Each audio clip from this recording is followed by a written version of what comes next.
what would be my, how should I call it, spontaneous attitude towards the universe? It's a very dark one. The first thesis would have been a kind of total vanity. There is nothing, basically. I mean it quite literally. Like, ultimately, there are just some fragments, some vanishing things. If you look at the universe, it's one big void. But then how do things emerge? Here, I feel a kind of spontaneous affinity with quantum physics, where, you know, the idea there is that universe is a void, but a kind of a positively charged void. And then particular things appear when the balance of the void is disturbed.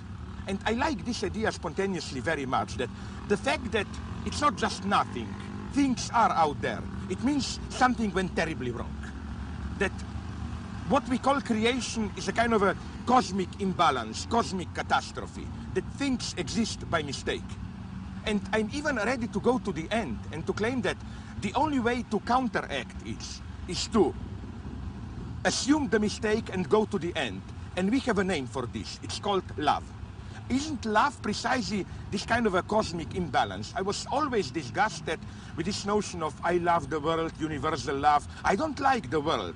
I don't know how I'm somewhere in between. I hate the world or I'm indifferent towards it.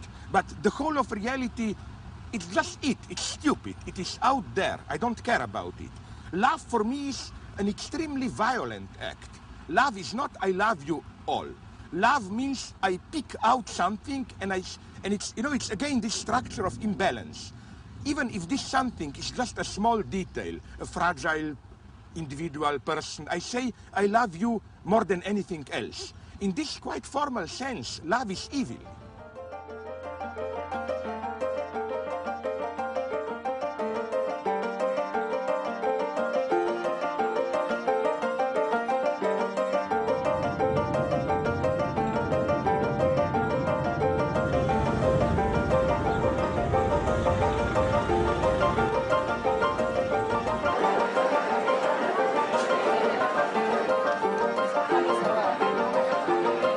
Vamos a cambiar de aula.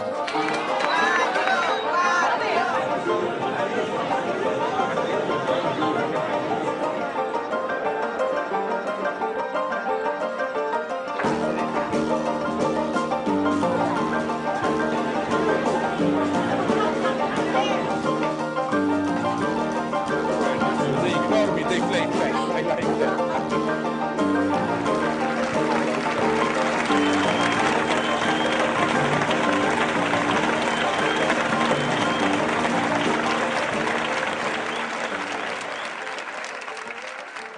Think about the strangeness of today's situation.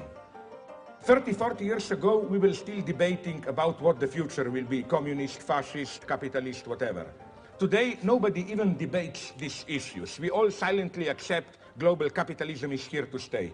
Hoy ya nadie siquiera debate estas cuestiones. Todos aceptamos que el capitalismo global está aquí para quedarse. On the other hand, we are obsessed with cosmic catastrophes. The whole life on Earth disintegrating because of some virus, because of an asteroid hitting the Earth, and so on. So the paradox is that it's much easier to imagine the end of all life on Earth than a much more modest radical change in capitalism. Which means that we should reinvent utopia, but in what sense? Es decir, que deberíamos reinventar la utopía. ¿Pero en qué sentido? There are two false meanings of utopia. Hay dos significados falsos del concepto de utopía. One is this old notion of imagining an ideal society which we know will never be realized. The other is the capitalist utopia in the sense of new and new perverse desires that you are not only allowed but even solicited to realize. The true utopia is when the situation is so without issue, without a way to resolve it within the coordinates of the possible, that out of the pure urge of survival, you have to invent a new space. Utopia is not kind of a free imagination. Utopia is a matter of innermost urgency. You are forced to imagine it as the only way out. And this is what we need today.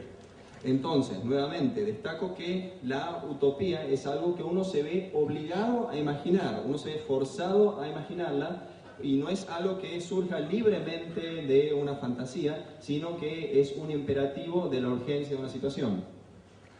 I hope I wasn't too long. I thank you very much for your patience. Espero no haber extendido demasiado y gracias por su paciencia.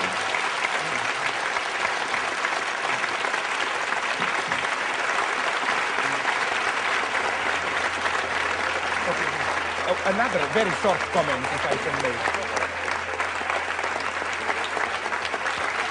You know why I applauded? If you watch old documentary movies, you will see a big difference between a fascist and a Stalinist leaders. A fascist leader, when he is applauded, he just accepts it. Un líder fascista, cuando lo aplauden, simplemente acepta el aplauso, lo A recibe. Stalinist leader applauds himself. El stalinista se aplaude a sí mismo.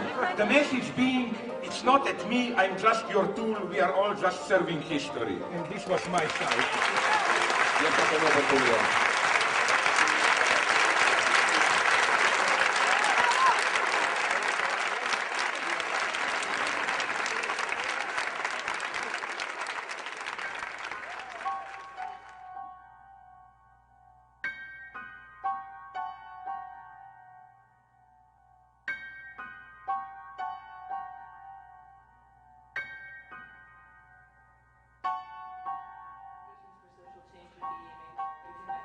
So, we are on. Okay.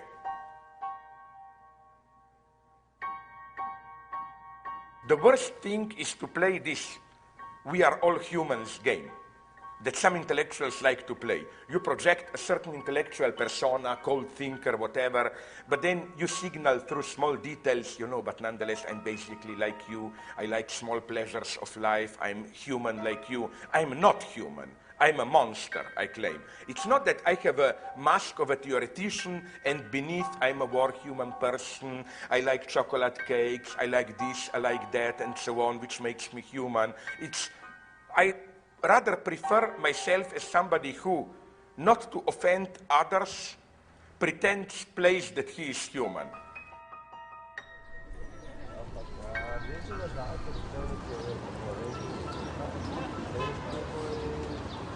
You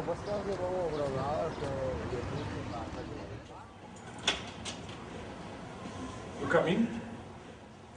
His, of course. Ha ha ha ha. It means welcome to welfare, to socialist wealth. Good, honest guy. I put everything here. I love this, so that, by everything, look, even here it is. You see, isn't it a crazy combination? You have this, and then you have, the clothes are here. But it's not only clothes, it's more. It's also, how do you call it, covers, sheets for the, no, everything is here. Look, everything is here. Yeah, here, haha, isn't this nice, close to the kitchen? Here, socks, underwear, this is all my stuff. And basically, this is all my stuff, newspapers, journals. These are my books in foreign languages, 2 copies of each one. So this is strictly prohibited. It looks bad. It looks bad. I think they are lower there. Because this is mostly new stuff. Oh, this is simply... Do you keep everything? I am a narcissist here. Yes, I keep everything. What is this doing here? This should go elsewhere. I'm sorry, I want order. So this is there, this is not me. Okay, if you need the Mladina stuff, yes, there are some of them here. Let's see what's here, because these are the big format thing. These are some really early Mladina from... this is from the dissident times, yes. Mid-80s, I started to write from time to time. For 2 years, some people even claimed that I was the most influential. But then, new political divisions start, and I was too combative, attacking everyone, and so on. This was me. This was my fame. I worked like crazy at that time, because I remember at that time I was writing in English my first books. I never wanted to endanger, not even minimally, the theory. Which is why I was never interested in any kind of political career, because simply it takes time.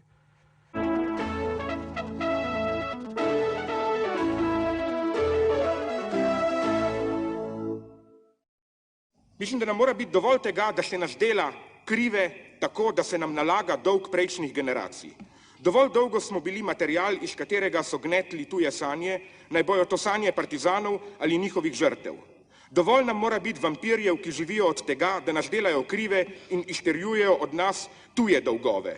In danes je, če ne končam poetično, mislim, en sam kov, lesen kov, skupaj s česnom, ki bo pokončal vse vrste vampirjev. Liberalno-demokratična stranka. Hvala.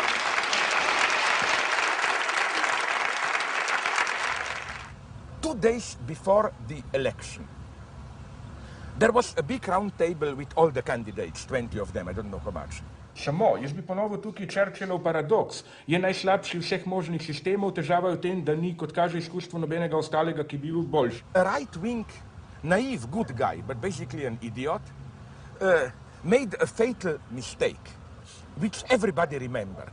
Not even a mistake, a kindness. Namely, as usual, as you can imagine, I talked quite a lot, too much. And then this guy wanted to censor me friendly and turned to me, this was all live, big debate, Central TV, bla bla. Te stvari in kljub temu, da mi je kolega Žižek zelo simpatičen, gotovo ima on najvišji inteligenčni kvocient tu med nami, o tem sem prepričan, vendar je pa on toliko danes govoril kot polovico te naše mize. No, to je uvod. Listen, we all know that your IQ is twice as all of us others combined. But nonetheless, could you let us a little bit to talk? But everybody remember that, you know. You see, even they admit that he is the bright guy and so on. I remember then, you know, after it was over, when the lights went off, no, the cameras went off, all other candidates started to shout at this guy, like, are you idiot? Are you crazy? Because then I jumped up immediately and almost got elected.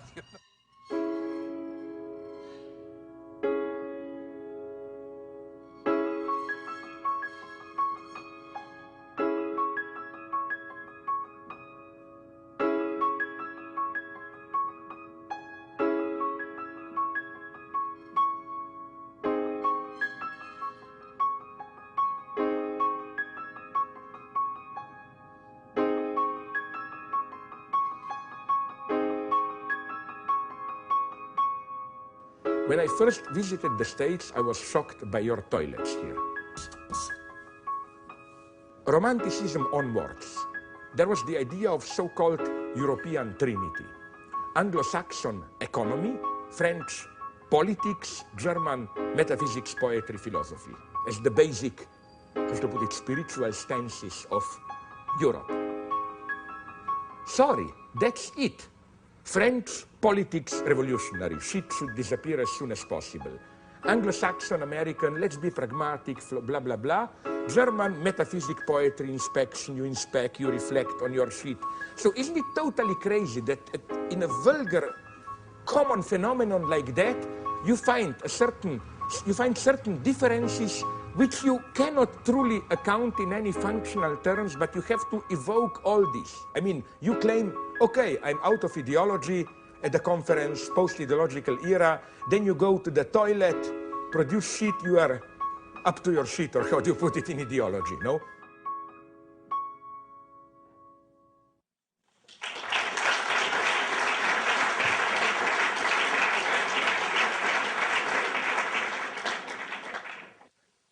Who believes what today? Oh, I think this is an interesting question, much more complex than it may appear. The first myth to be abandoned, I think, is the idea that we live in a cynical era where nobody believes, no values, and so on, and that there were sometimes more traditional where people still believed, relied on some substantial notion of belief, and so on and so on. I think it's today that we believe more than ever. And as Fowler develops it in a nice, ironic way, the ultimate form of belief for him is deconstructionism. Why? Again, I'm going back to that question of quote marks, no? Like, look how it functions, deconstructionism, in its standard version already at the texture of style. Like, you cannot find one text of Derrida without A, all of the quotation marks, and B, all of these rhetorical distanciations. Like, I don't know, to take an ironic example, if somebody like Judith Butler were to be asked, what is this? She would never have said, this is a bottle of tea. She would have said something like, if we accept the metaphysical notion of language identifying clearly objects and taking all this into account, then may we not, she likes to put it in this rhetorical way, risk the hypothesis that in the conditions of our language game, this can be said to be a bottle of tea, and so on and so on. So it's always this need to differentiate. It goes even for love, like nobody almost dares to say today, I love you. It has to be, as a poet would have put it, I love you, or some kind of a distance. But what's the problem here? The problem is that, why this fear? Because I claim that when the ancients directly said, I love you, they meant exactly the same. All these distanciations were included. So it's we today who are afraid that if we were to put it directly, I love you, that it would mean too much. We believe in it.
You know what I learned in the high school? What? English and Russian. You know why Russian? Why? It's so disgusting, the reasoning behind it. Because all my friends, most of my friends took either French or German as a second language. Mm-hmm. Okay, my idea was, you know, there was a Cold War, two superpowers. Isn't it good to play it safe? Whoever wins will speak their language. There were 3 levels of dissidence. The first, in theory. I mean, if you dealt with theory or whatever, or writings.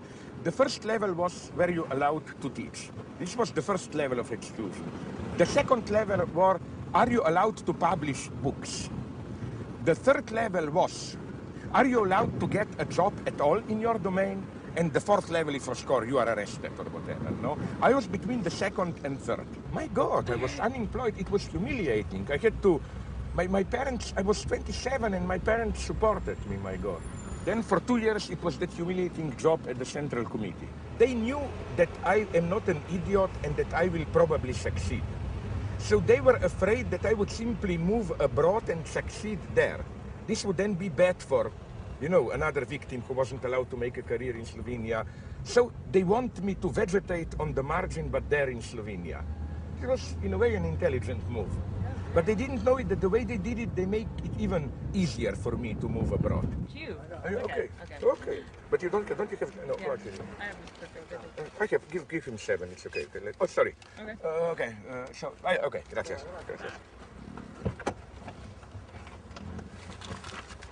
This is Disney. Yep. Ah, my God. I thought this would be some kind of old building, you know, with Perón and so, not Perón, with Borges and so on. Oh, yeah. Oh, my No, God. it's super modern. Yeah, oh my God, I didn't like the way that guy looked at me, you know. It's already an idiot coming there. I hate this, let's move there. I really hate this. What do you hate? I hate when I think that idiot, friendly person, recognize me, and I hate this because then they stare or They descend on you? Oh my God, okay. To whom do I put it to? Flora.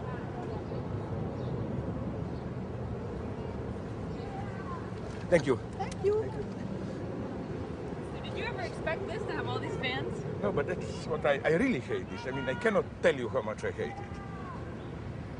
You don't love it just a little bit? No. I think people are easy.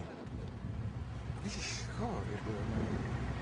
You see all these creeps here. This is horrible. Who is that hysterical woman? She's a fan, somewhat. Yeah, but, I mean, what is she doing here? She should go up there and wait in line. I mean, not annoy me here.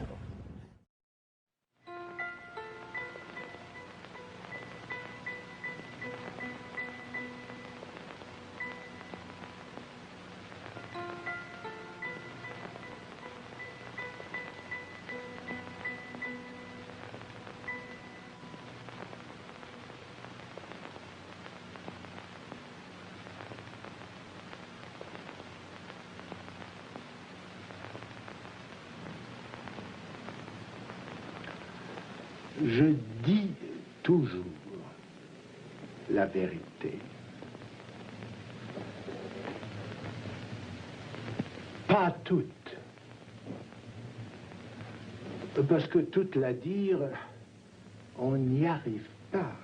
La dire toute, c'est impossible matériellement, sans les mots qui y manquent. C'est même par cet impossible que la vérité touche au réel. Ici, on est à la télé. It was simply made as a documentary supposed to present Lacanian theory to a white public, I think for the second channel of the French state TV. J'y suppose. Analyste. L'inconscient, quel drôle de mot. Oui, je suis d'accord. What I appreciate is this reversal of the role between public image and private. It's that this total denigration, disappearance of this warm human person, this for me is the idea of ideology. The central idea of ideology for me is not this idea as determining you are a Christian, you are a Marxist or whatever today, liberal, I don't know. But the idea is precisely that ideological propositions do not determine us totally. We cannot be reduced to our public image. There is a warm human being behind. I think this is ideology at its purest. The most horrible anti-ideological act for me, and really horrible, terrifying, is to fully identify with the ideological image. The ultimate act is what we think is our true self. That is the true acting. And that usually our truth, that to which we are really committed existentially, is in our acts more than in what is supposed to be behind the act. So again, my point is that I like philosophy as an anonymous job, not as kind of, look, the way he moves now and so on, these gestures. I find this ridiculous. He emphasizes, one cannot say all the truth. It's impossible materially. This ridiculous emphasis, I think it's a pure fake, an empty gesture, as if he makes a deep point there. He does not. Von Uxküll. I read Lacan in a very classical way. What interests me are his proposition, the underlying logic, not his style. His style is a total fake, I think. I try to forget it, I try to repress it. Maybe it works as a strategy, at a certain point, why not? First you have to seduce people with obscure statements, but I hate this kind of approach. I'm a total enlightenment person. I believe in clear statements and so on. And I'm for Lacan because, again, I think to make it very clear that it's not that Lacan is just bluffing, in the sense that there is nothing behind this obscurity. The whole point of my work is that you can translate Lacan into clear terms. Well, I just have enough of this.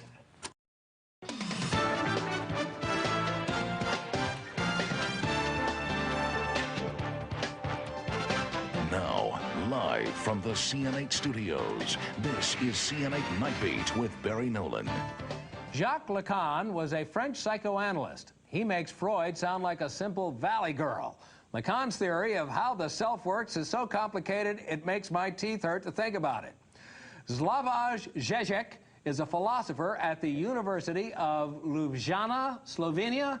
I think I said this fairly close to the way it's pronounced, who has written a book called The Puppet and the Dwarf.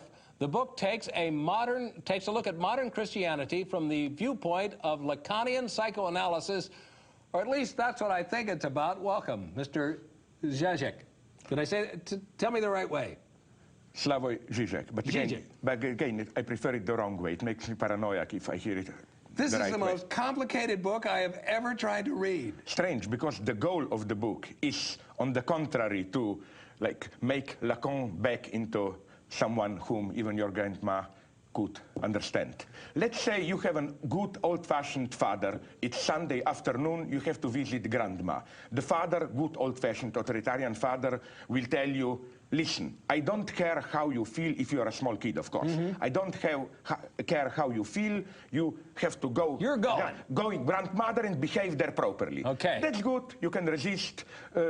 No, nothing is broken. But let's say you have this so-called tolerant postmodern father. What he will tell you is the following.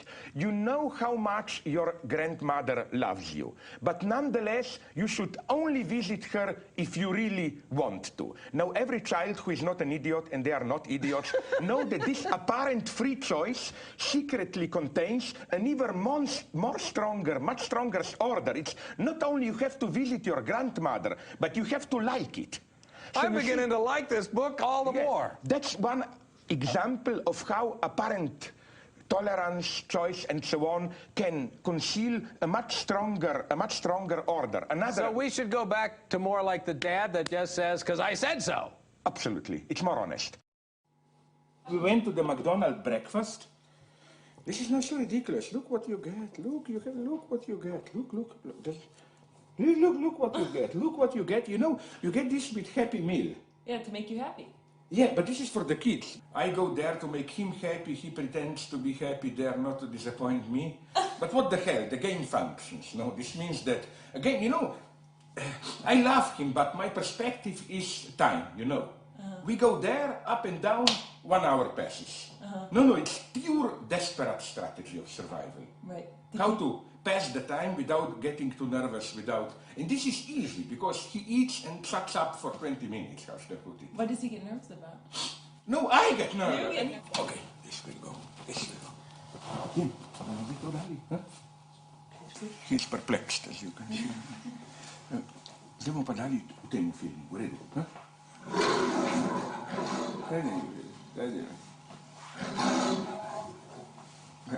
No, he's narcissistically amused. It's just to keep him calm in a non-demanding state. So it's eating, it's this, it's whatever, no? Right. Or at least negotiating. Like yesterday, he was building some Lego castles. He wasn't satisfied with them, but then he gave me the role of just collecting a certain type of these small plastic cubes. I start to shoot at the animals.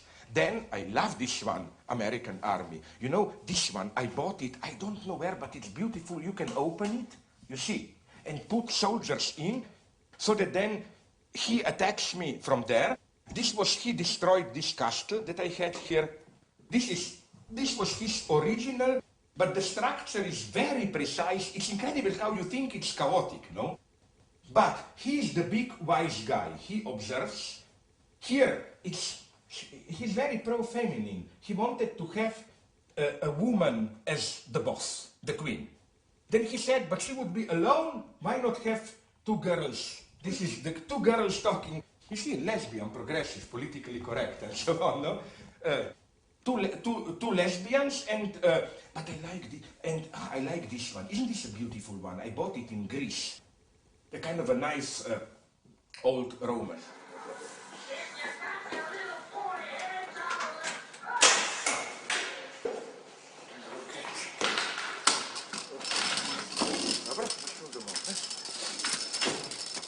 Ma ti dico tu avrei per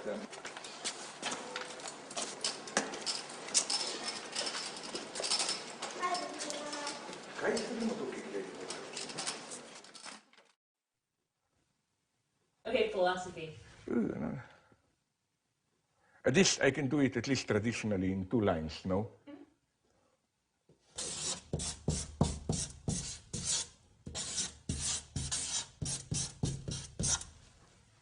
Philosophy does not solve problems.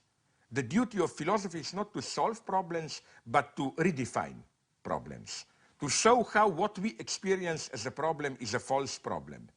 If what we experience as a problem is a true problem, then you don't need philosophy. For example, let's say that now there would be a deadly virus coming from outer space, so not in any way mediated through our human history, and it would threaten all of us.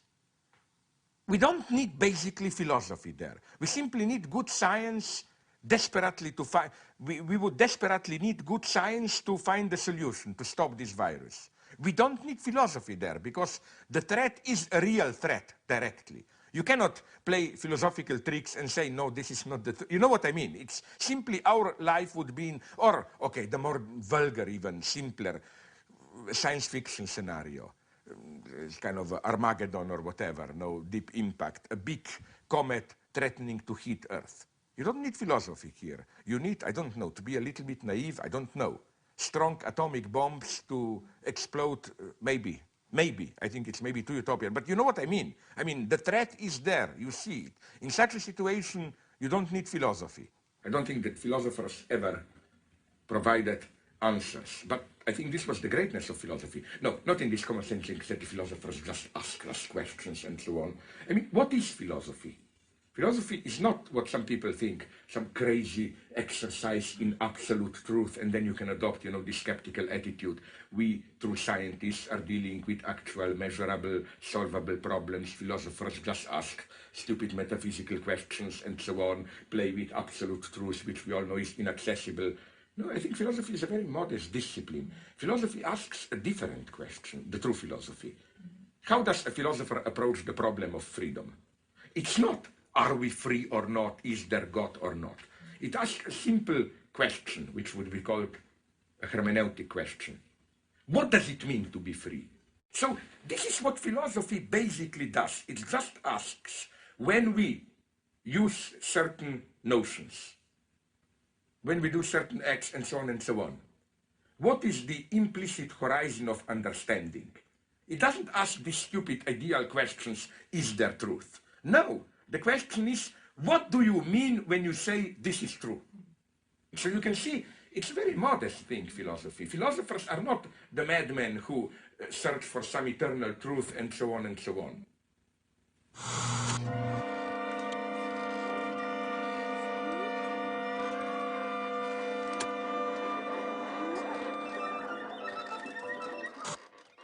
You don't get into the spirit of the thing. It's all part of being a member.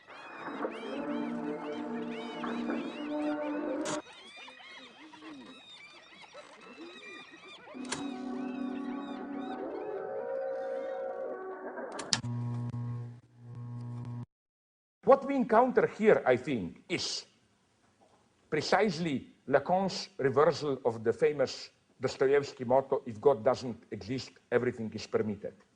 If God doesn't exist, everything is prohibited. How?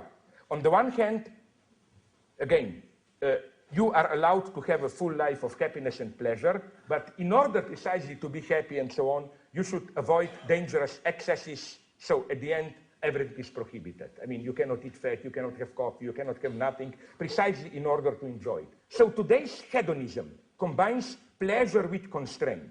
It is no longer the old notion of the right measure between pleasure and constraint. Like sex, yes, but not too much, proper measure. No, it's something much more paradoxical. It's a kind of immediate coincidence of the two extremes. Like, it's as if action and reaction coincide. The very thing which causes damage should already be the counteragent, the medicine. The ultimate example I encountered recently in California, I don't know if you can buy it also here in New York, is a chocolate laxative. And there it says, as a propaganda, do you have still constipation? Eat more of this chocolate. Like, no, the thing is already its own counteragent.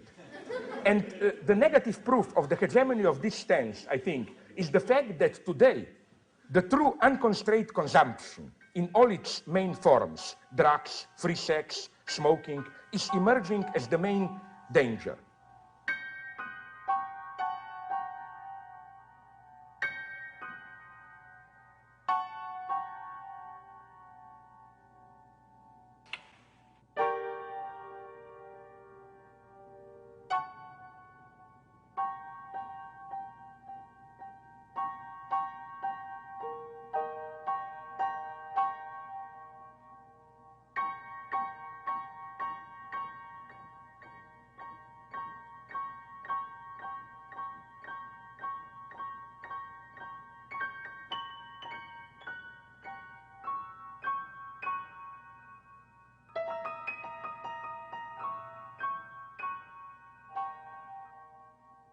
the traditional notion of psychoanalysis is that because of some inner obstacles, you internalized, identified excessively with paternal or other social prohibitions, you cannot set yourself free to enjoy, to pleasure is not accessible for you. It is accessible to you only in pathological forms of feeling guilty and so on. So then the idea is psychoanalysis allows you to suspend, overcome these internalized prohibitions so that it enables you to enjoy. The problem today is that the commandment of the ruling ideology is enjoy in different ways. It can be sexual enjoyment, consumption, commodity enjoyment, up to spiritual enjoyment, realize yourself, whatever. And I think that the problem today is not how to get rid of your inhibitions and to be able to spontaneously enjoy. The problem is how to get rid of this injunction to enjoy. Organizations such as the New York Psychoanalytic Institute have helped gain general acceptance for theories considered radical when first advanced some 50 years ago by Dr. Sigmund Freud. The relationship between childhood frustrations and disturbed adult behavior has been clearly traced by such authorities as Dr. Rene Spitz of New York. Distressing experiences in childhood may set up patterns which in later life will produce mental conflict. Such conflicts lead to the same feeling of insecurity which was felt as a child. When such conflicts paralyze the individual, preventing him from acting freely, he is said to have a neurosis. Let us see how a neurosis develops. My eternal fear is that if for a brief moment I stopped talking, you know, the whole spectacular appearance would disintegrate, people would think there is nobody and nothing there.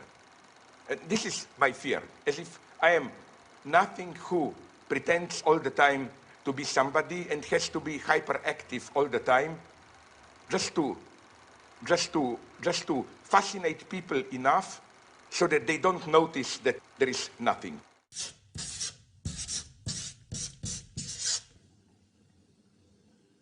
When? Okay, you also. Okay. One of the big reproaches to psychoanalysis is that it's only a theory of individual pathological disturbances, and that applying psychoanalysis to other cultural or social phenomena is theoretically illegitimate.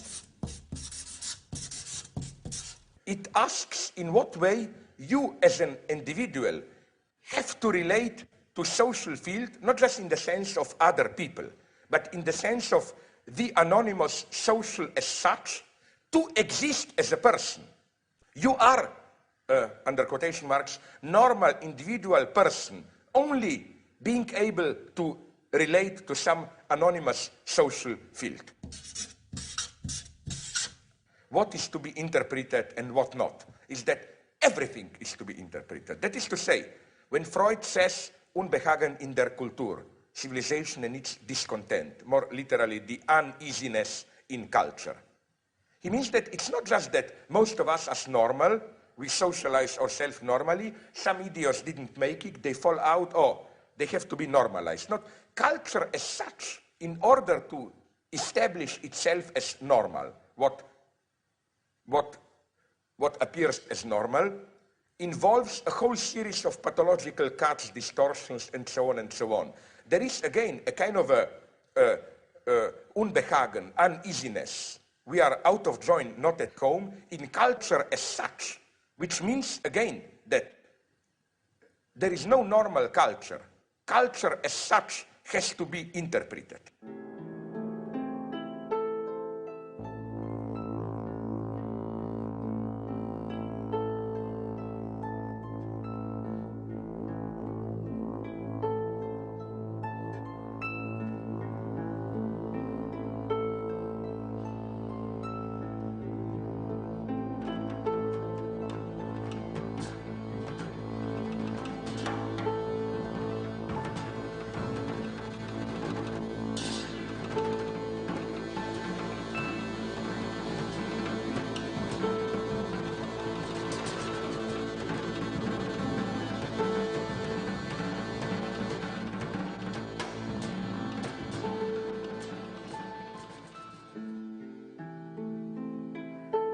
When people ask me, why do I combine Lacan with Marx? Well, my first answer is Lacan already did it. I think, for example, that it's only through the strict psychoanalytic Lacanian notion of fantasy that we can really grasp what Marx was aiming at with his notion of commodity fetishism. It's, I think, precisely the use of Lacanian notions like, again, fantasy in the strict Lacanian sense, or excess plus de jouir, excess enjoyment, and so on, the real, not to mention the real, that we can understand today's phenomena like new fundamentalist forms of racism, like the way our so-called permissive societies are functioning. Again, here, the psychoanalytic notion, especially the way it was conceptualized by Lacan, the psychoanalytic notion of superego as injunction to enjoy, as an obscene category, not as a properly ethical category, is of great help. So again, I think that if Freud, in his Freudian theory in its traditional configuration, was appropriate to explain the standard capitalism which relied to some kind of a more traditional ethic of sexual control, repression, and so on, then Lacan is perfect to explain the paradoxes of permissive late capitalism.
When did you have the last meal?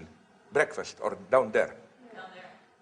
So we should stop. So I mean 1 2 hours later we should maybe go down there and, or do you know any, I mean, you know, at the place where you had your coffee, they do have good menus, you know, like very nice ones, like a simple steak or whatever. They are not bad, I mean. No, they're all vegetarian. Sorry? They're all vegetarian. Degenerates. You will turn into monkeys. Yeah, there is a table free here if you want to be absolutely opportunist. Aqua Congas? Yeah. Why shouldn't I also? Could you put it there? No, sorry, I mean where to put. Show it, Martina? Yeah. No. Yeah. Why do you want to, why did you say it was a fundamental misunderstanding that so many people came? No, in the simple sense that I have this terribly feeling that they expect something which they will not get, and I wonder what. Many leftists expect the formula, you know. I will teach them what to do. Shit, right. What do I know? I mean, no.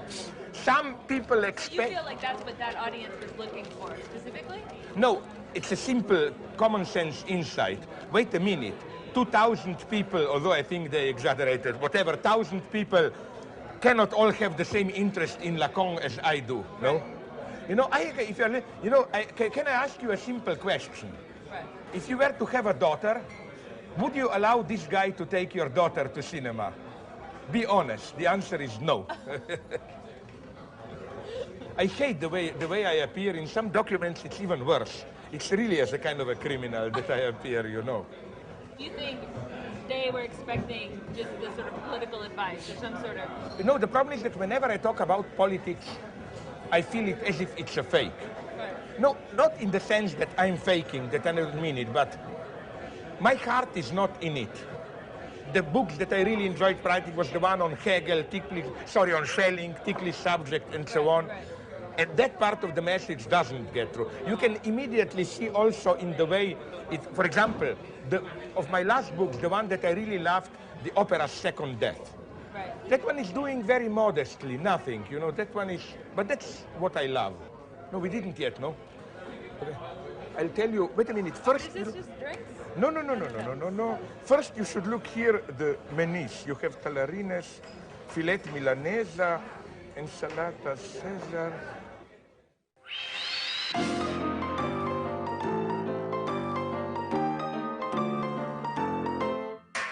This is just for people who come to be shocked and hopefully to get out. So that is why you have it. You have it so that when people open the door, they go, Yeah. There is a small hope that, that I will get rid of them. That's the only function. Has it ever worked? Yeah. Really? As a matter of fact, yeah.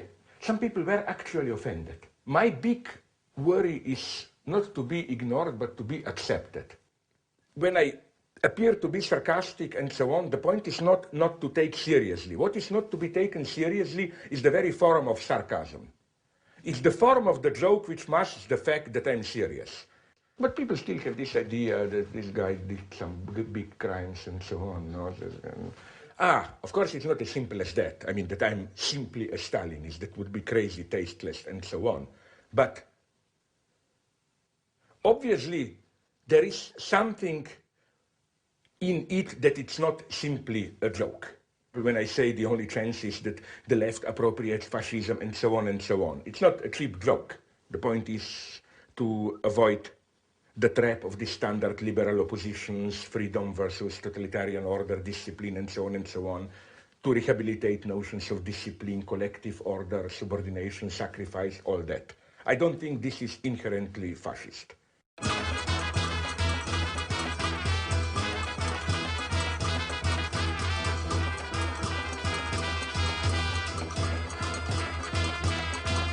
Often friends tell me, but why do you provoke people unnecessarily? Why don't you simply say what you mean? That of course you are against fascism, but blah, blah, blah. I tell them, yes, this is good as an abstract, theoretical, not even theoretical, intellectual, whatever statement. But it doesn't work like that. For example, concerning Stalinism.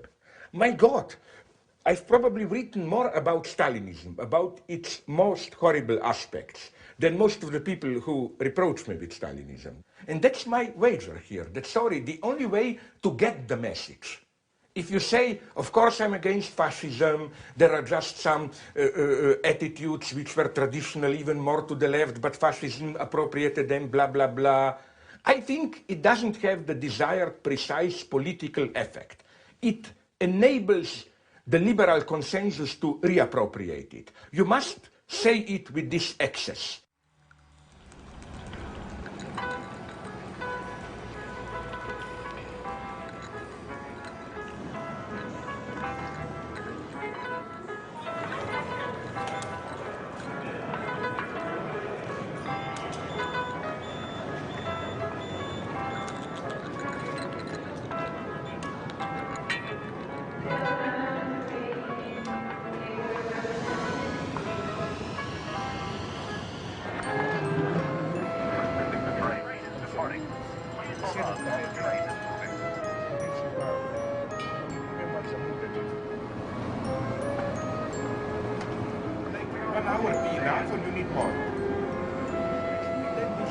What if I call you tomorrow afternoon at some point, and then we establish all the conditions and so on? But where do you want to do it?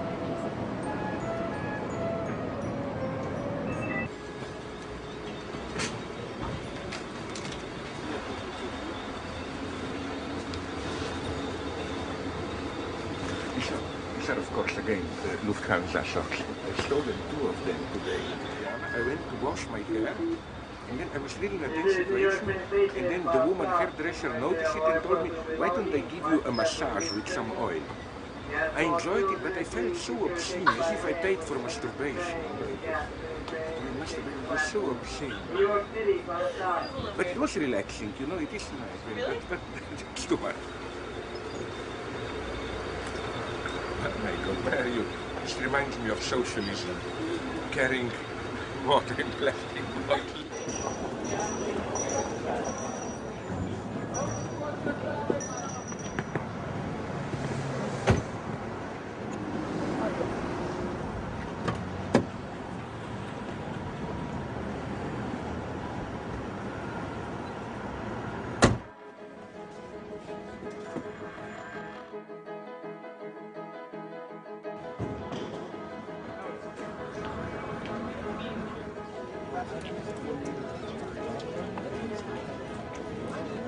Really? Yeah, because they were waiting for us. You see, we were not late. Because you're not Well, but they wait for us. You see, it's not that. Yeah, they didn't start without you. Okay, Okay, let's not start as soon as possible. Okay. Let's go in and start as soon as possible. Okay. The majority of academics who are obsessed with this idea, the left needs a new answer. Isn't it basically, we want a radical revolution, but at the same time, we want our relatively prosperous lives to go on undisturbed. Like precisely as already Robespierre said, we want a revolution without a revolution. There is, I noticed, a fundamental difference between the standard plurality of struggles in which progressive liberals. What does it mean? Isn't it in a way false even to expect such a clear political formula, in the sense of, oh, all we need is a bright intellectual to tell us the formula, what to do, and then capitalism will be over, we'll have socialism, and so on and so on. I'm stupid, I don't understand. I'm sorry. Thank you very much. In a way, I have to accept this, again, almost Lacanian discentrament of subjectivity, which is that I stand for something, but I don't really master, dominate what I stand for. People see things in me, they have some expectations. There may be political expectations that I will provide the formula, the big question that everybody is expecting today from a leftist intellectual, what should we do? Or some kind of spiritual guidance to help them, psychological or theoretical amusement in the sense of many dirty jokes or examples from movies. And I honestly accept that. I think that my reaction to this should be not so much, oh, it's all a big misunderstanding, they're missing my deep point, but my duty is basically to try and occupy the position of the analyst, which is basically to play in a way of transference with these expectations and to undermine, frustrate them. To make it clear to them that the question is not what I can give them, but are these expectations legitimate? What this expectation should tell them about themselves? It was usually that big progressive act was like, it was Nixon, not Democrats, who had to do it with China and so on. This paradox, it was in France, it was de Gaulle, not socialists who got out of Algeria. Sorry?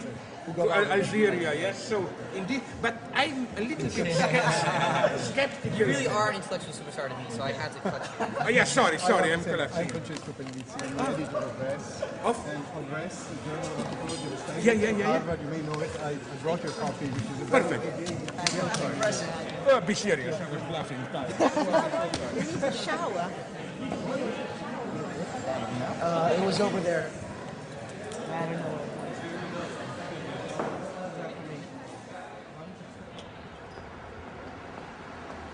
Who knows here? The guy knows. I'm sorry, you know things here. You know. Okay, sorry. You know the guy who did the hero, the Chinese guy.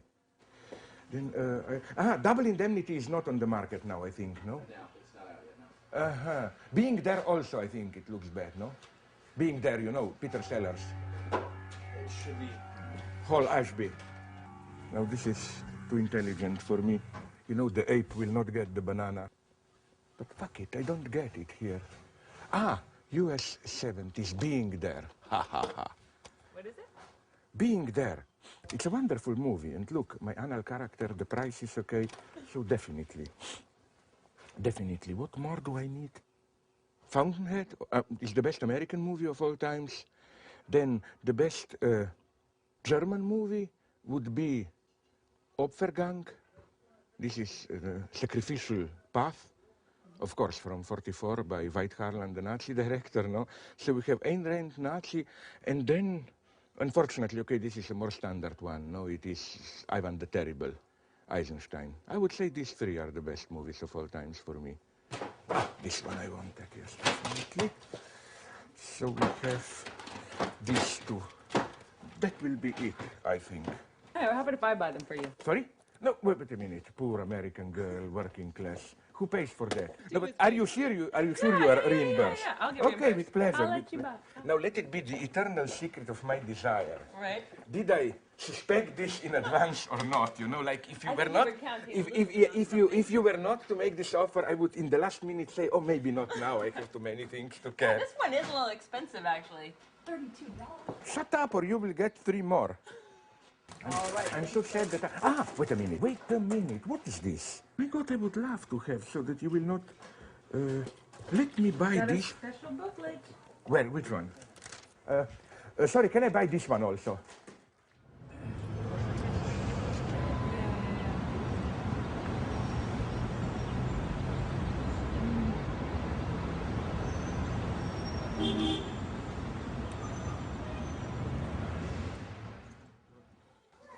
Oh, sorry. Ha ha ha. Fuck off. What are you working on now, Slovan? What are you? What's the new book?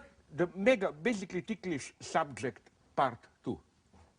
Big mega thing. How far along are you? Pretty close to the end. No, but it will be mega. 1 part philosophy, theology, 1 part cognitivism. I'm now deep in brain sciences. And 1 part politics, obscenity, and so on. What's it going to be called? I don't yet know. Maybe the parallax view, but I must check it on Amazon.com simply like if there are already 20 books named the parallax view, no? I must look into that aspect. What does parallax view mean? No, it means something very simply, which comes as close as possible to what my position is. It's, you know that it's very simple, is that when you mistake an apparent move, you look at an object, it appears that the object itself moves or changes, but in reality is just that because your perspective shifts, no? Like lunar, stellar, whatever, solar parallax. The idea is your shift in your subjective position is reified, you perceive it as move in the object. But of course, then I add another twist, that what it is in the object in a way, no? Because object-subject are mediated and so on and so on.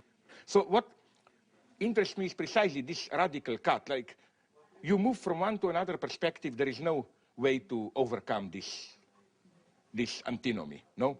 And then I developed this systematically in philosophy, cognitive science. Like in cognitive sciences, the parallax would have been either you look at your inner experience or you open the skull, you see the stupid flesh there, brains, no?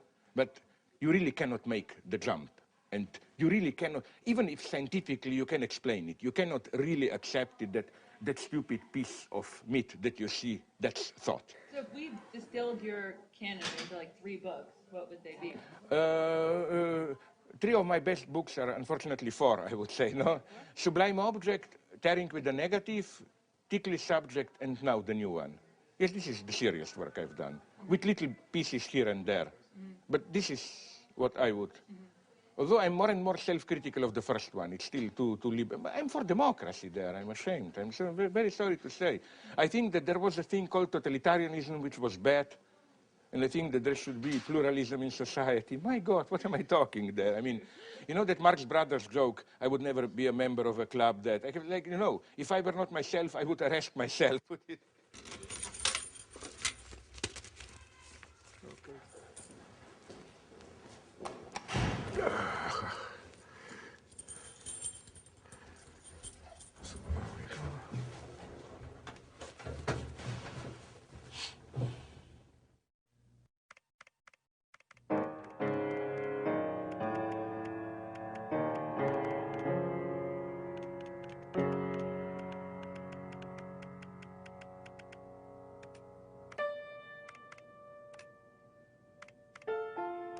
I have a very complicated ritual about writing. It's psychologically impossible for me to sit down, so I have to trick myself. I elaborate a very simple strategy, which at least with me it works. I put down ideas, but I put them down usually already in a relatively elaborate way, like the line of thought, already written, full sentences, and so on. So up to a certain point, I'm telling myself, no, I'm not yet writing the book, I'm just putting down ideas. Then at a certain point, I tell myself, everything is already there, now I just have to edit it. So that's the idea, to split it into 2. I put down notes, I edit it. Writing disappears. Oh, sorry. You see, please. Just be loud enough, please. How do you explain your own success? How do you explain your success, especially in the United States, that you think of as the most logical or something, I think? Good question, but not in the sense that now I will say, oh, I'm modest, so nice. No, it's much more serious phenomenon. Let's be quite frank. At a certain superficial level, I'm relatively popular. But me and my friends, I don't think you can, maybe you can, even imagine how non-influential are we within the academia. Which is why it pisses me off how many, whoever they are, the enemies, portray us Lacanians as some kind of a phallogocentric power discourse. It's very fashionable to paint us as kind of a dogmatic power discourse. For example, yesterday when I delivered a differently improvised version of the same talk at Columbia in New York, a lady kindly towards the end asked me, but why? Her problem was, why am I so dogmatically Lacanian? Misreading that you're doing when Derrida is concerned, I think this is endemic to your work. And I wonder whether this is also another form of, whether a certain sort of belief operating from a distance in your work. Which belief? Dogmatic Lacanian thing working as a belief in your work. Perfect. Yeah. Perfect question. Okay. I defy you with a very simple, empirical, in the best Anglo-Saxon tradition question. Apart from this brief conflict between Gayatri Spivak and Derrida, could you name me one Derridean who made a small critical remark on Derrida? Rodolphe Gachet, Avital Ronel, name Sam Weber, name me one. Why are we dogmatic? Why are they not? Name me one point where Sam Weber makes an ironic critical remark on Derrida. Name me one point where Avital Ronel does it. Name me one point where Rodolphe Gachet does it. So why am I dogmatically attached to Lacan? And it's not, why did you think this is disavowed belief? I am a Lacanian. I mean, you are knocking on the open door here. I mean, you know, you don't have to prove through some deconstructive analysis, oh, but he's a Lacanian. I am a card-carrying Lacanian. No, something is going on here, and I just wanted to draw the attention to this, how all this popular, and I think so, to give you now the true answer, I think that I admit it. There is a clownish aspect to me, like they put it in New York Times, Marx Brother or whatever, no. All that, I maybe flirt with it.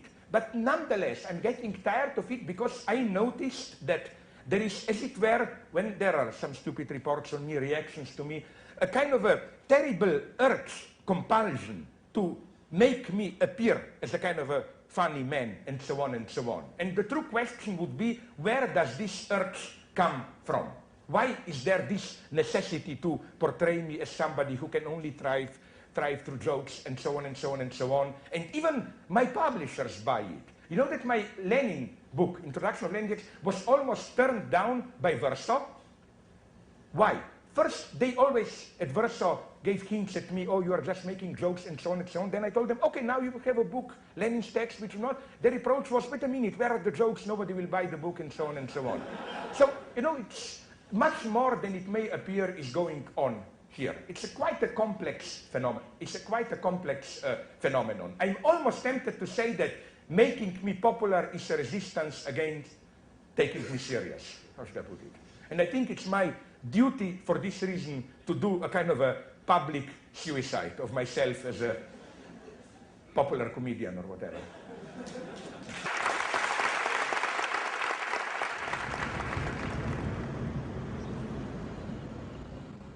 Let's hope we can enter here. I don't know how this functions now.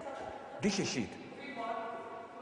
Okay, but you see, here you should do your Hitchcockian shot, like from Vertigo.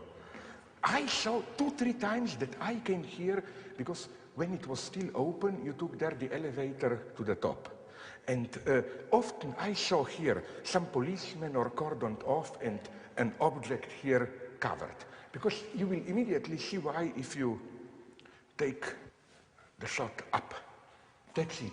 From up there it was practical to jump down, no? Go up, you jump down, and it's kind of a nice, modest, ethical suicide, you know. It's not this spectacle that on the street you embarrass other people. You go here and you jump down. Of course, my idea was to organize this. You want to kill yourself, we organize it, we prevent so that we guarantee that no small $5, no small children will be here. I even have the idea that, you know, the way they do it in this society of biopolitics, as Foucault would have put it, where they ask you, in order to get married, you know, if you don't have AIDS, you are mentally stable and so on. Obviously it doesn't work, because if it were to work, I would never be allowed to get married, no? But what I'm saying, that they should do it the same like if you want to kill yourself, no? I was thinking about it. I think that only people, some medical or psychiatric advisory committee team should decide, is it a case of a true metaphysical suicide or just a short crisis, like you were dropped by your girlfriend or boyfriend and there is a reasonable hope there that it's a momentary depression, then in 2-3 weeks would be open, no? So it can be medical crisis, it can be this kind of psychological crisis or pure metaphysical suicide.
As a Marxist, if I may add, if somebody tells that Lacan is difficult, this is class propaganda by the enemy. Okay. I never thought I'd have this much fun talking about this. Thanks very much. Have a great weekend. Take care.